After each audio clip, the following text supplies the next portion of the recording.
तो पूरे होशो हवास और कॉन्फिडेंस के साथ मैं कह सकता हूँ कि यूपीएससी प्रीलिम्स का ये एक ऐसा सब्जेक्ट है जिसमें हर किसी का मोर और लेस सेम ही लेवल रहता है।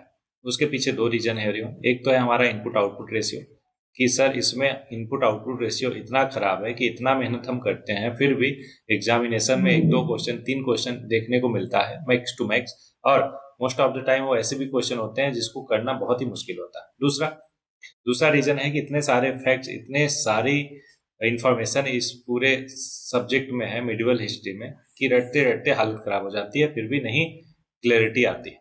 तो हाय एवरीवन, स्वागत है आपका इस सीरीज में complete medieval history revision through UPSC PYQ. इसमें हम क्या करने वाले हैं, आपके इसी दुविधा दुख को थोड़ा कम करने वाले हैं। जो आपके मन में फोमो चल रहा है ना मिडिवल हिस्ट्री को लेकर, फियर ऑफ मिसिंग आउट कि यार मिडिवल हिस्ट्री नहीं हुआ है ना, कुछ छूट ना जाए कुछ छूट ना जाए, तो इस पूरे सीरीज में आपको बेयर मिनिमम मिल जाएगा। क्या मिलेगा? Bare minimum. इसका मतलब ये हुआ कि कम से कम इतना तो आपको करके जाना ही जाना है। तो इसमें हम क्या करेंगे उसकी जानकारी होपफुली आपको होगी कि पहला इंट्रोडक्शन पार्ट आपने देख लिया। अगर नहीं देखा है तो I highly recommend you to watch that particular lecture first. चलो, कुछ इंपॉर्टेंट चीजें मेरे बारे में आप जान लो। अच्छा, जानते ही हो, कोई बात नहीं, फिर आगे बढ़ जाते हैं। लेकिन अगर आप नहीं जानते हो तो पॉज करके पढ़ लेना। लास्ट पॉइंट पे फोकस कीजिए कि फॉर पर्सनल काउंसलिंग, आपको आपके भाई बंधु सखा मित्र किसी को भी जरूरत हो पर्सनल काउंसलिंग की, in that case you can fill out the form given in the channel description. अब इंपॉर्टेंट इंस्ट्रक्शन, इस वीडियो साथ साथ इसके बाद आने वाले टोटल 6 वीडियो में यही सेम इंस्ट्रक्शन रहेगा एवरीवन। तो ध्यान से एक ही बार में समझ लो सच दैट आपको हर बार एकदम क्लियर रहे क्या करना है हर एक लेक्चर के लिए। हाँ, बिल्कुल सही सुना आपने कि बहुत ही छोटा सीरीज है, केवल 6 वीडियो आपको मिलेंगे इस सीरीज में, जो लगभग 3 घंटे 2.5-3 घंटे का होगा। अगर 1.5 पे देखते हो तो 2 घंटे में ही कवर हो जाएगा, जिसमें हम यूपीएससी के चाहे सीएससी हुआ, सिविल सर्विसेज एग्जाम हुआ, सीएपीएफ सीडीएफ में जितने भी पीवाईक्यू क्वेश्चन पूछे मिडिवल हिस्ट्री से, उन सब को कंपाइल करके एक ही जगह पे आपके लिए प्रोवाइड कर रहे हैं सच दैट आप उसको रिवाइज कर पाओ, और पेरिफेरल नॉलेज या फिर कीवर्ड जितना भी उसके एक्सप्लेनेशन में गिवन है, हर एक स्टेटमेंट हर एक ऑप्शन को अच्छे से एनालाइज कर पाओ। ठीक है, चलो। तो इसके लिए इस पर्टिकुलर लेक्चर के लिए क्या इंस्ट्रक्शन है, इसके लिए भी आगे 6 लेक्चर के लिए इंस्ट्रक्शन कॉमन है, तो पढ़ सुन लीजिए अच्छे से। आपको क्या करना है कि छोटे छोटे टास्क गिवन रहेंगे किसमें, बिटवीन लेक्चर्स, उसको आपको फॉलो करना है। एक्साइटिंग रहेगा, डोंट वरी। और मार्क करना है अपनी कॉपी में, कॉपी कलम लेकर बैठना है। उसमें मार्क करना है 3 कॉलम। 3 कॉलम किसके लिए, समझो ध्यान से। पहला है सीरियल नंबर के लिए, दूसरा है ऑप्शन के लिए, और तीसरा है अप्रोच के लिए। जैसे ही पहले सीरियल नंबर तो आप 1 से लेकर 20 तक लिख लो। अब पहला क्वेश्चन जैसे ही दिखा, अब ऑप्शन वाले में आ जाओ, उसमें जो भी लगता है आपको ABCD, उसको आप मार्क कर लो। मान लो आपको लगता है बी ऑप्शन, ठीक है, तो वीडियो को पॉज करके पहले उस क्वेश्चन को अटेम्प्ट करो। फिर उसके बाद देखो कि आपका अप्रोच कैसा है। कैसे देखोगे, वीडियो को कंटिन्यू करोगे, फिर देखोगे कि आपका अप्रोच सही था तो टिक करोगे, गलत अप्रोच से किया आपने तो क्रॉस करोगे। इस तरीके से मान लो आपने टोटल 20 क्वेश्चन अटेम्प्ट किए, जिसमें से 12 सही हुए और 7 में आपके अप्रोच सही थे। मतलब 5 क्वेश्चन ऐसे थे जिसमें अप्रोच गलत थे।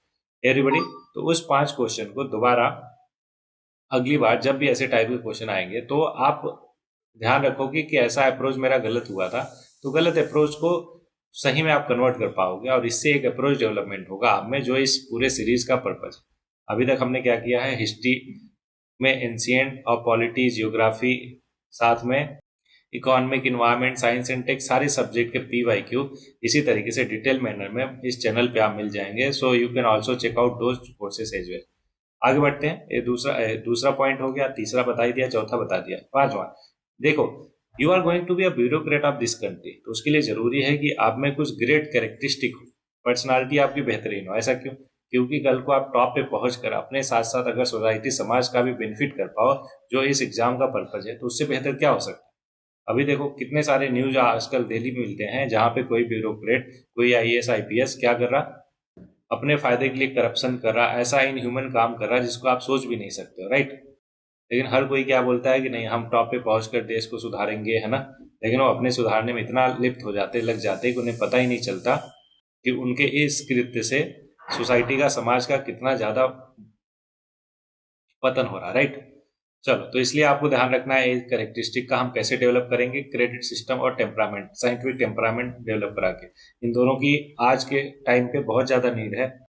आई नो कि आप वो ऐसे टाइप के पर्सन नहीं हो, लेकिन अगर हम कर सकते हैं डेवलप तो क्यों नहीं ट्राई करें, राइट। अगर इसमें एक भी चीज आप अच्छे से डेवलप कर लेते हो ना, तो मैं अपने आप को धन्य समझूंगा कि हाँ, कुछ मेरी वजह से आप में आपके कैरेक्टर में, आपके पर्सनालिटी में थोड़ा बहुत भी सुधार आया। तो क्या है समझा देता हूँ मैं अच्छे से। देखो कल को आप ब्यूरोक्रेट बनते हो, और हर कोई अपने आप में ब्यूरोक्रेट होता है, एवरीबॉडी सिलेक्शन हो या ना हो, तो होपफुली आप आज से ही फॉलो करना स्टार्ट करोगे। क्रेडिट सिस्टम क्या बोलता है कि आप कोई भी काम करो लाइफ में, क्या रहो उसमें कंसिस्टेंट रहो, रियल रहो, ऑथेंटिक रहो, डिसिप्लिन मैनर में रहो, और पूरी तरीके से अटेंटिव रहो और ट्रांसपेरेंसी दिखाओ। ठीक है। साइंटिफिक टेम्परामेंट की बात करें तो इसमें यह है कि कोई भी इंफॉर्मेशन, क्वेरी, परेशानी, दिक्कत, स्टेटमेंट कुछ भी आपको मिलता है तो उसको क्वेश्चन करो। अगर नहीं समझ आया तो क्वेश्चन करो, क्या है, कैसे है, क्यों है। फिर जो भी इंफॉर्मेशन मिला उसको टेस्ट करो। फॉर एग्जाम्पल, मान लो कोई न्यूज मिली, कोई स्टेटमेंट आपको मिला कि यहाँ पे दंगे हो रहे, आप बिना उसको वेरीफाई किए, बिना क्रॉस क्वेश्चन किए, बिना उसको टेस्ट किए, कैसे डिफरेंट डिफरेंट सोर्सेज से चेक करो उस न्यूज को, है ना, ऑथेंटिक सोर्सेज से चेक करो कि ये इन्फॉर्मेशन सही है गलत है, तो उसको हो गया टेस्टिंग, कैसे ऑब्जर्व करके, एक्सपेरिमेंट करके, बोलो हाँ ना। फिर जो इन्फॉर्मेशन मिली उसको एनालाइज करना कि क्या आपके काम की चीज है कि नहीं, ऐसे ही भागे जा रहे हो बस भीड़ चाल में, है ना। तो एनालाइज करना है, काम की चीजों को ही अपने पास तक रखना है, बाकियों को हटाओ, और फिर करना है उस इन्फॉर्मेशन को कम्युनिकेट। आपको देखो कोई भी बेहतर चीज अगर आपको मिलती है तो आप चाहते हो ना कि हाँ, आपका अगर बेनिफिट हुआ, फायदा हुआ, तो दो लोगों का और फायदा हो। इन दैट केस आप उसको कम्युनिकेट करते हो, कर सकते हो अपने भाई, बंधु, सखा, मित्र के साथ, अपने क्लोज वन के साथ। और last but not the list, आपको एक ओपन माइंडसेट रखना है, सच दैट कि कल को अगर कोई ऐसा इंडिविजुअल आपको मिला, ऐसी इन्फॉर्मेशन मिली जो आपके ओपिनियन के, आपके नजरिए के अगेंस्ट में हो, अपोजिट हो, तो उसको भी आप एक्सेप्ट कर पाओ, उससे भी सीख पाओ अगर वो करेक्ट है तो, बोलो हाँ ना। तो ये हो गया everybody credit system as well as scientific temperament. ये दोनों चीजें आपको ध्यान में रखनी है, और थ्रू आउट द सीरीज और थ्रू आउट द लाइफ आप समझो, है ना, आपको डेवलप करते रहना है, फॉलो करते रहना है। होपफुली आपको बहुत अच्छे से क्लियर होगा। ऐसा नहीं बहुत रॉकेट साइंस मैंने बता दिया, ऑलरेडी ये सारा कुछ आप जानते हो, लेकिन कहते हैं ना कि हनुमान जी को भी रिमाइंडर की जरूरत पड़ती है, सेम मैनर में आपको मैंने इसलिए रिमाइंड कराया सच दैट कि इसको आप इम्प्लीमेंट करो। क्योंकि जानते तो बहुत कुछ हो आप, लेकिन जब तक इम्प्लीमेंट नहीं करते हो उसका कोई मतलब नहीं रह जाता। सो इन्हीं शब्दों के साथ ये रहा पहला क्वेश्चन आपके सामने। बोला होयसाला, गढ़वाला और काकतिया और यादवाज, तो उन सब में अर्ली 8th सेंचुरी में कौन से डायनेस्टी स्टेब्लिश हुए। देखो मैं बहुत बड़ा एक्सपर्ट नहीं हूँ मेडिवल हिस्ट्री में लेकर, लेकिन मुझे पता है कि क्या स्पेशली इंपॉर्टेंट चीज है ना, किस तरीके से एनालाइज करना है, किस तरीके से नहीं। इसलिए वो सारी की सारी चीजें, है ना, टू द पॉइंट में रहूंगा और बताता चलूंगा आपको कि ये सारी की सारी चीजें आपको ध्यान में रखना है, सो सच दैट आगे जब भी आप एग्जाम में उतरो तो बेयर मिनिमम लेकर जा पाओ, राइट। तो इसलिए टू द पॉइंट रहेंगे, यहाँ पे नॉलेज का प्रदर्शन प्रदर्शन नहीं करना है मुझे आपके सामने। मुझे ये करना है कि आपको जो भी बेयर मिनिमम चाहिए वो आप यहाँ से लेकर जा पाओ, ठीक है। तो इसका जवाब है एवरीबॉडी नन।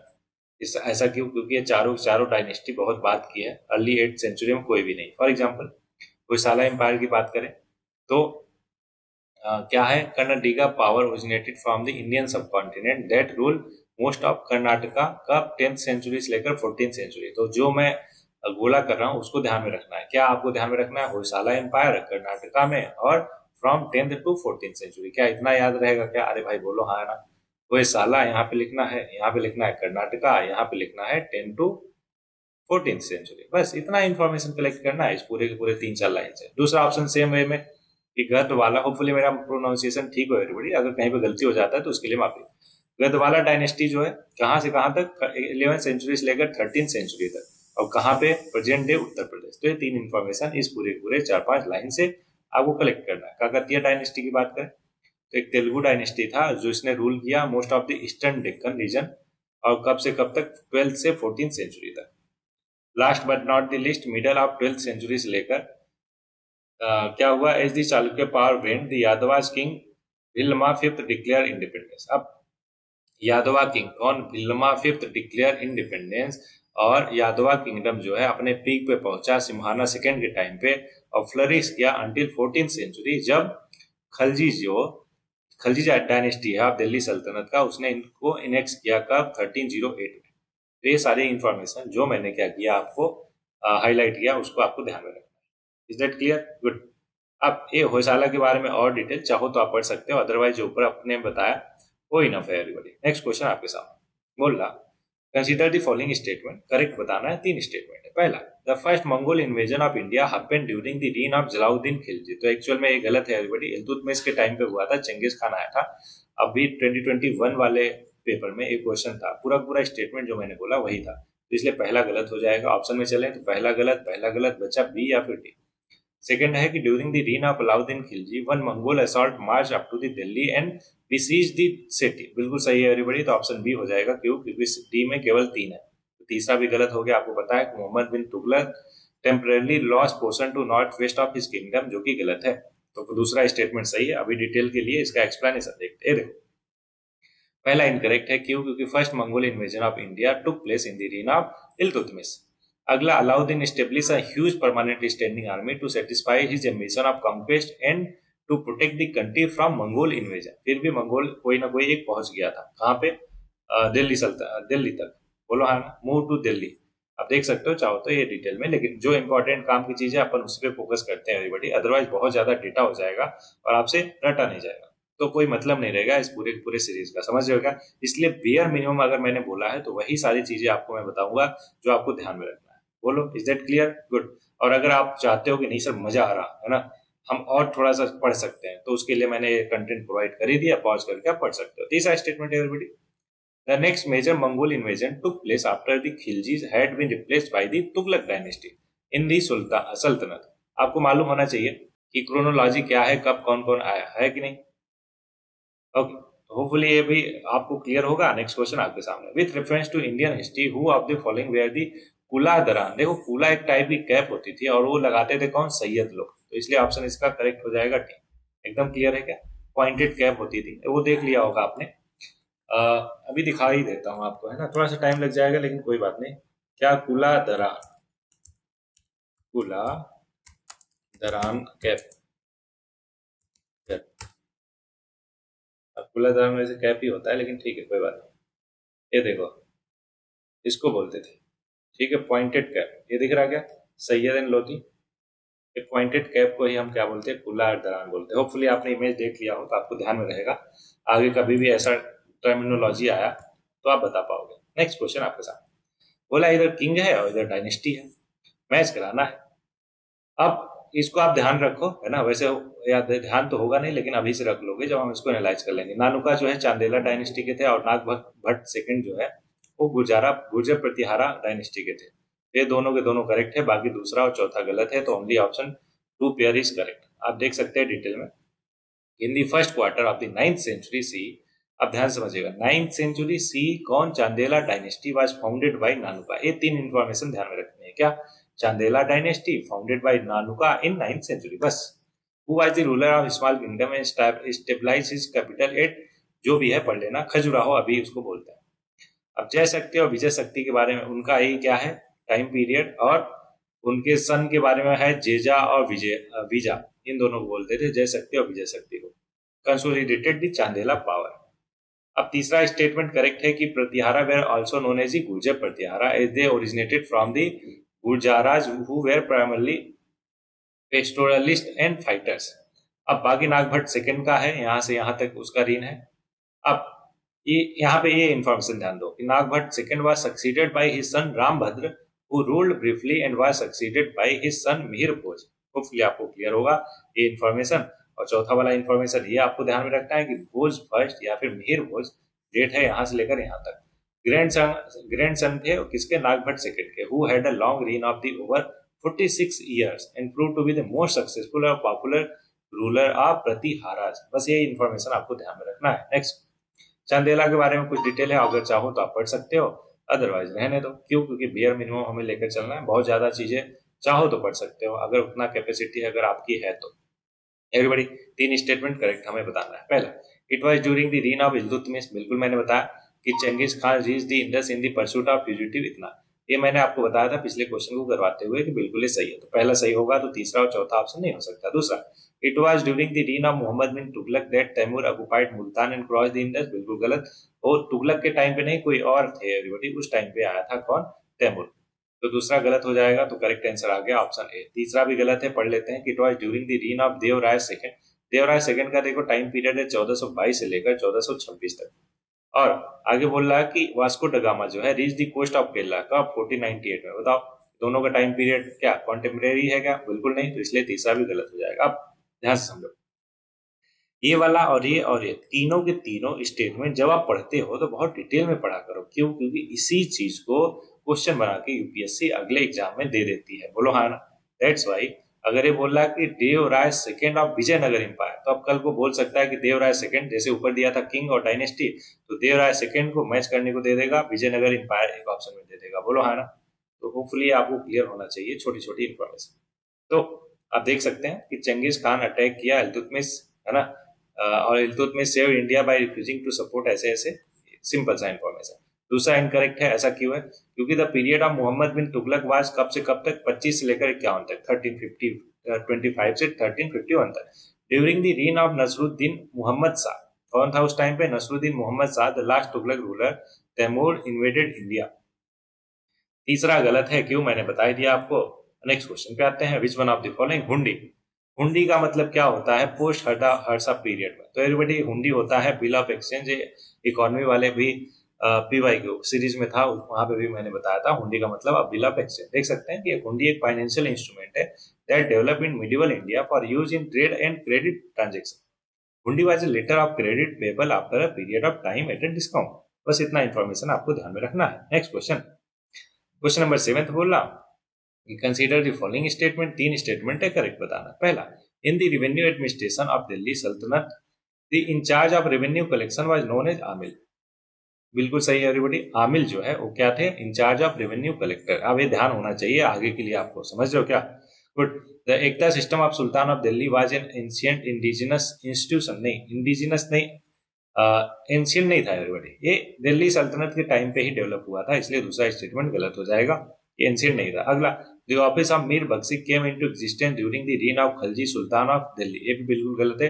किसके टाइम पे आया था? अभी डोंट वरी, समझाता हूँ मैं, ठीक है। खिलजी के टाइम पे नहीं आया था, ये आप ध्यान में रखो। दूसरा गलत, तीसरा गलत, पहला सही, तो ऑप्शन ए हो जाएगा। अब पहला हमें सही है, दूसरा भी मैंने बता दिया। अब तीसरे में ध्यान रखो कि office of Mir Bakhshi came into existence during the reign of Mughals, है ना। मीर बख्शी कौन होता था? Head of military department.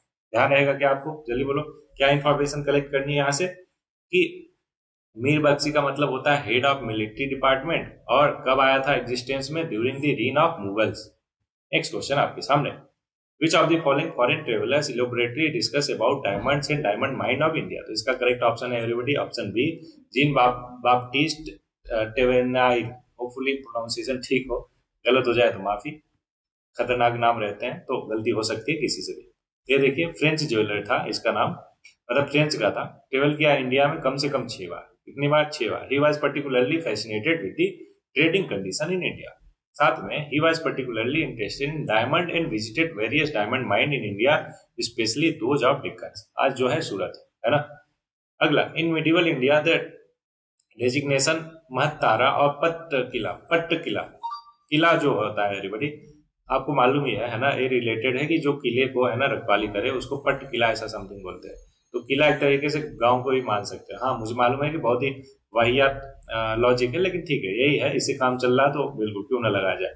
तो विलेज हेडमेंट को एवरीबॉडी महतारा और पट्ट किला बोलते हैं कब? मिडिवल इंडिया में। इसका एक्सप्लेनेशन देख सकते हो। Mahattara refer to representatives of the town या फिर विलेज। कब से कब तक? सिलहारा डायनेस्टी। अब यहाँ से एक चीज है, आप भी आपको ध्यान में रखना है कि सिलहारा डायनेस्टी कब से कब तक? 765 से लेकर 1215 तक, है ना, था। पट्ट किला को भी क्या बोलते थे? विलेज हेडमैन को प्रोनाउंस करते थे उससे। अगला, who among the following led the foundation of Rashtrakuta empire? जो राष्ट्रकूटा एम्पायर था उसका फाउंडेशन किसने ले किया? तो था एवरीबॉडी दांडी दुर्ग, उन्होंने ले किया। आप देख सकते हो, Dantidurga also known as Dantivarman second led the foundation of the Rashtrakuta empire. He reign from 735। अब क्या क्या चाहिए हमें? चाहिए उनका डेट, ठीक है, और किसको? राष्ट्रकूटा एम्पायर को किसने स्टेब्लिश किया? दांती दुर्ग ने, जिसका और क्या नाम था? ये नाम था, बोलो हाँ ना। गुड। फाउंडर थे किसके? राष्ट्रकूटा डायनेस्टी के। हिज कैपिटल कहाँ पे था? गुलबर्ग रीजन ऑफ कर्नाटका में। He defeated the Chalukya, took title like Rajadhiraja and Parameshwara, and extended his kingdom boundary by conquesting various regions including Madhya Pradesh और साउदर्न गुजरात। अब फेमस राष्ट्रकूटा किंग के बारे में ध्यान से समझो। एक तो फाउंडर हो गए दांती दुर्ग, तो इनके बारे में जान लो। इनका रेन कब है? कहां से कहां तक? इतने से लेकर इतने तक। और फ्यूडेटरी किसके थे? चालुक्य किंग कीर्तिवर्धन सेकेंड के। Later founded Rashtrakuta king. अब ये सारी की सारी इंफॉर्मेशन आपको ध्यान में रखनी है, किसके बारे में? दांती दुर्ग के बारे में। फिर अब ये इंपॉर्टेंट सारी की सारी चीजें हैं एवरीबॉडी। कौन सा? ये। तो उसके बाद कृष्णा 1 आए, क्या किया उन्होंने? Rock cut Kailash Nath temple at Ellora dedicated to lord Shiva. Hopefully आपने देखा हो, अगर नहीं देखा है तो बहुत ही खूबसूरत है ना, बहुत ही बेहतरीन आर्किटेक्ट है, आपको देखना चाहिए। क्या है? Kailash Nath temple at Ellora. ये कहाँ पे? औरंगाबाद महाराष्ट्र। अभी छत्रपति संभाजी नगर नाम है उसका। तो उसको किसने बनाया था? राष्ट्रकूटा किंगडम कृष्णा से वन ने बनवाया था। कब? 756 से 774 के बीच में। होपफुली आपको क्लियर है। और उन्होंने पल्लवास को डिफीट भी किया था। ध्रुवा की बात करें उतना इंपॉर्टेंट नहीं, रहने दो, लेकिन अमोघ वर्ष वन जो है वो बहुत इंपॉर्टेंट है। कब से कब तक? 814 से लेकर 878 सी तक। बिल्ड कैपिटल एक मान्य खेटा, जो कि आज मालखेड़ है। और है पेट्रॉन ऑफ लिटरेचर, रोड कवि राजमार्ग इन कन्नडा, परसो प्रश्नोत्तर रत्नामालिका इन संस्कृत, और peace loving compare to Ashoka and Gupta kingdom, Vikramaditya for patronage of arts और लिटरेचर। तो ये सारी की सारी चीजें किसके बारे में है? अमोघ वर्ष वन के बारे में। क्या थे? राष्ट्रकूटा डायनेस्टी के एक राजा थे। कब से कब तक? 1814 से 1878 तक। इतना बेयर मिनिमम आपको ध्यान होना चाहिए। अगला question, Mohammad bin Tughlaq issue a new gold coin which was called dinar by Ibn Battuta. कौन था? मोरक्को का एक ट्रेवलर था इब्न बतूता, उसने उसको क्या बोला? दिनार बोला। किसने किया था इशू? मोहम्मद बिन तुगलक ने। बिल्कुल सही स्टेटमेंट है।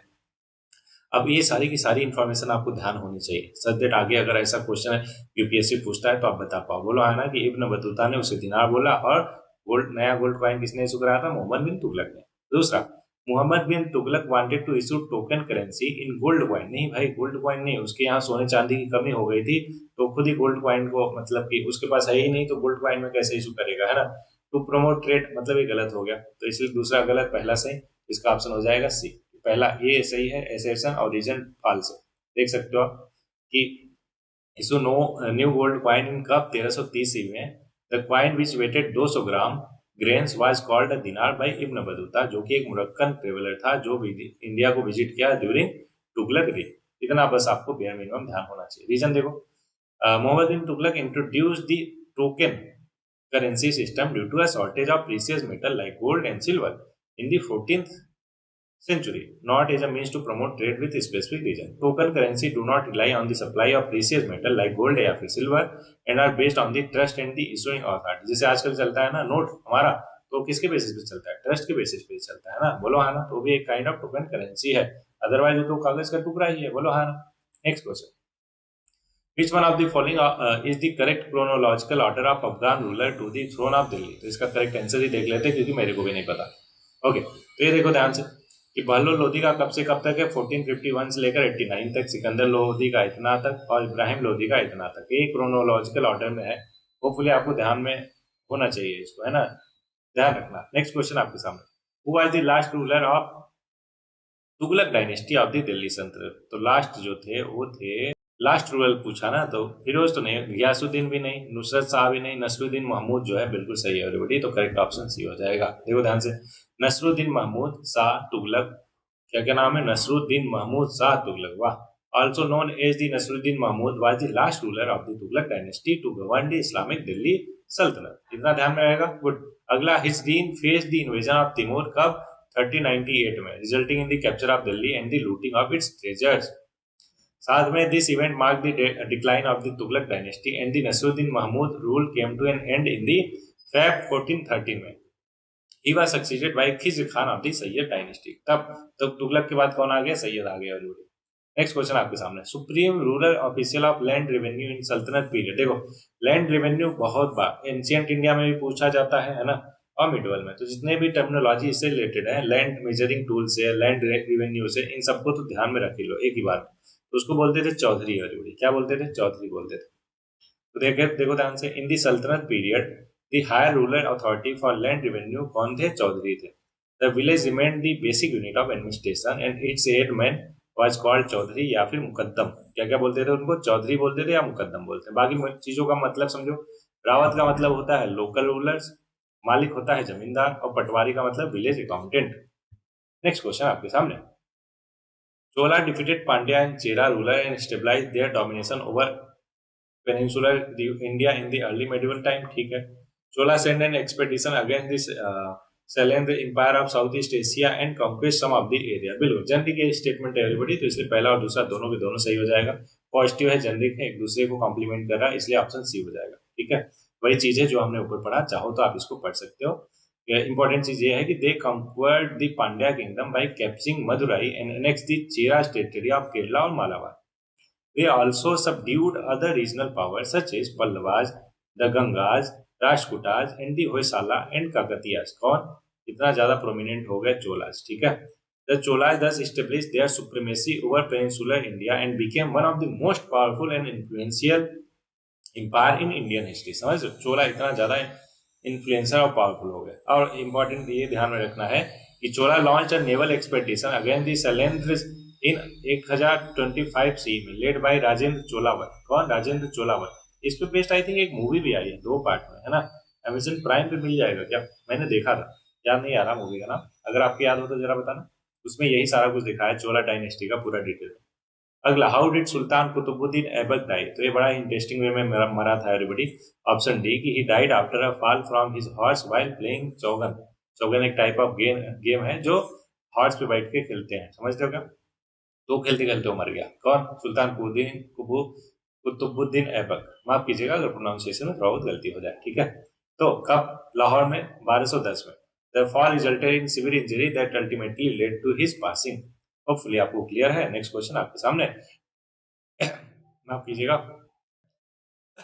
Sorry, which one of the sorry which one of the following statement is not correct? ध्यान है, नॉट करेक्ट पूछ रहा है। तो statue of Gomateshwara at Shravanabelagola represent the last Tirthankara of Jain. बिल्कुल गलत है एवरीबॉडी। वो उनके लास्ट तीर्थंकर के बेटे बाहुबली को रिप्रेजेंट करता है, जो कि बहुत ही फेमस है ना? तो पहला गलत हो गया, गलत ही हमसे पूछा था, हमारा करेक्ट आंसर आ जाएगा। याद कीजिए इस पर्टिकुलर इन्फॉर्मेशन को हमने एंशिएंट हिस्ट्री वाले सीरीज में भी कवर किया था। होपफुली आपको एकदम अच्छे से क्लियर होगा। वो पूरा पूरा सीरीज 5 ही लेक्चर है, छोटे 15-15-20 मिनट के। होपफुली आपने देख लिया होगा, ठीक है। दूसरा, अच्छा पहला ही गलत हो गया तो बाकी चीजें सही होगी। तो अपने फैक्चुअल नॉलेज के लिए देख लेते हैं। इंडिया लार्जेस्ट बुद्धिस्ट मोनार्की कहाँ पे है? अरुणाचल प्रदेश में। और खजुराहो टेम्पल किसने बिल्ड करवाया था? चंदेला किंग ने। और होयसलेश्वर टेम्पल डेडिकेटेड है टू शिवा। ध्यान में रहेगा क्या आपके? Very good. तो हमने ये जान लिया गलत का, तो सही का भी देख लिया सारा कुछ। होपफुली एवरीबॉडी सारा कुछ क्लियर हो आपको। आगे बढ़ते हैं। With reference to medieval Indian ruler which one of the following statement is correct? ध्यान है, करेक्ट पूछा है। Alauddin Khilji first set up a separate rich department. पता नहीं, रुक जाओ, बाकी ऑप्शन देखते पहले। Balban introduce the branding system of forces of his military. नहीं, इसको तो अलाउद्दीन खिलजी ने किया था, तो ये मेरे हिसाब से गलत होना चाहिए। अगला, Mohammad bin Tughlaq was succeeded by his uncle to his military. Okay, रुक जाओ। Firoz Shah Tughlaq set up a separate department of slave, जो कि है बिल्कुल सही स्टेटमेंट। सो एवरीबॉडी इसका करेक्ट आंसर डी होगा, बाकी सबके सब गलत है, ठीक है।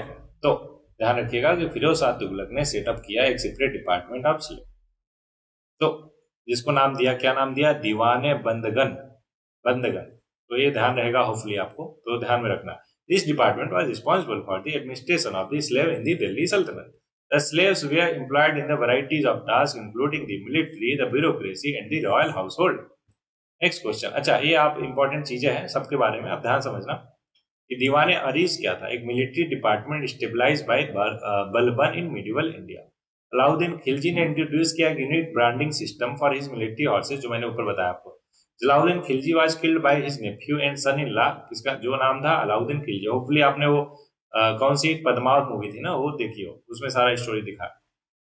Who succeeded him as the new king of Khilji dynasty. Everybody इस पर्टिकुलर लेक्चर में इतना ही। होपफुली आपको एक एक चीज क्लियर हो। और हम लास्ट में, अगर आपने बाकी सीरीज मेरे देखे हैं पॉलिटी के, इकोनॉमी के, कितने सारे सीरीज अभी मिल जाएंगे आपको इस पूरे चैनल पे, तो उसमें हम लास्ट में 2 लाइन करते हैं, सच दैट कि आपकी जीवन को, आपकी प्रिपरेशन को जीवंत बना पाए, और साथ में ये मोटिवेशन रखें कि इन सारे कोट को एक दिन आप किस में यूज करोगे? अपने मेंस एग्जाम में यूज करोगे। तो आज के लिए कोट है कि we are what we repeatedly do, मतलब हम बार बार जो करते हैं ना, हम वही बन जाते हैं। Excellence then is not an act but a habit. जो एक्सीलेंस है वो क्या है? एक तरीके का हैबिट है, जो आप अगर बार बार करोगे ना तो आप बन जाओगे। तो इसलिए अगर आप बेहतर करते हो अपने आप को पर डे, हर डे के हिसाब से, तो आप बहुत ही बेहतरीन करते हो ओवरऑल लाइफ। तो इन्हीं शब्दों के साथ इस लेक्चर में बस इतना ही। होपफुली एक एक चीज आपको बहुत अच्छे से क्लियर होगा, कहीं पे कोई डाउट, कोई परेशानी नहीं होगा, और जितना मैंने बताया आपको वो सारी की सारी चीजें आपने नोट डाउन किया होगा, सच दैट कि नोट्स बना के प्रॉपर उसको कर पाओ, है ना।